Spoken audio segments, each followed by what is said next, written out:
The true test of success is not how many times we win, but how many times we stand every time we fall.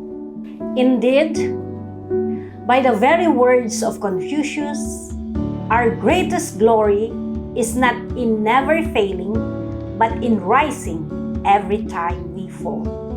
As you traverse the road called life, you will experience roadblocks that may test your patience and determination.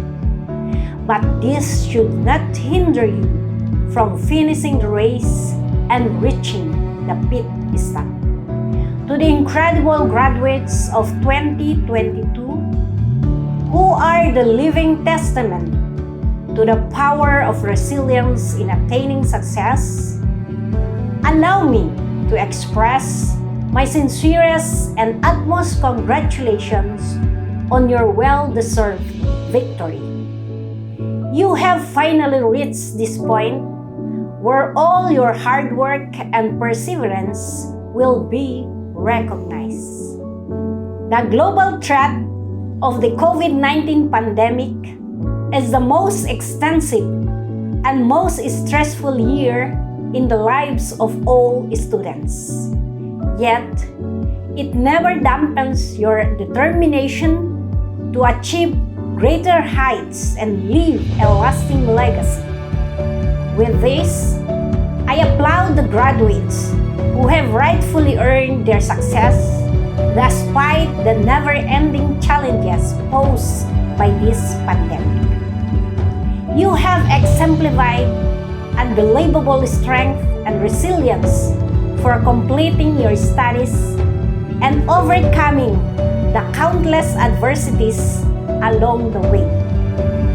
Believe me when I say that it was not easy to accomplish such victory, primarily in these trying times. Always remember that money or fame is not required to leave a lasting legacy or achieve greatness. It's time to live a little extra happiness and hope by making a difference in the lives of others. As you continue your journey after this momentous event, you will soon realize that society will frequently tell you what you can and cannot achieve, while some people will try to enclose you in a box to limit your potential. These restrictions and expectations will frequently hold you back from doing what you want and what your heart desires. However, nothing is required of you. This means you can accomplish anything as your potential is often seen as limitless. So, make your own decisions. Have faith in yourself, your neighbor, and the rest of the world.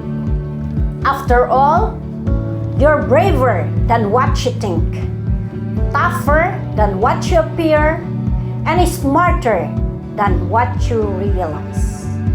As we celebrate your achievements, let us take this opportunity to acknowledge the unique persons who have contributed to your accomplishment on this memorable occasion.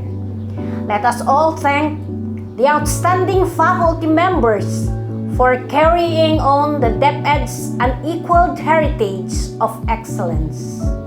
And of course, let us not forget the continuous support of your families and friends who have always been there throughout your life ups and downs.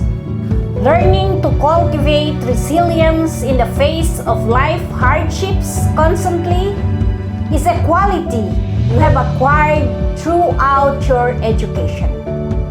It requires focus, flexibility, and faith in yourself.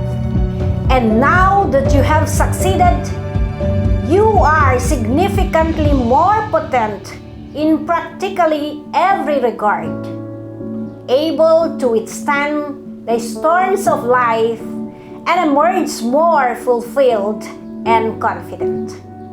As long as you remain steadfast, faithful, and determined, nothing will stand in your way, slow you down, and stop you from achieving victory.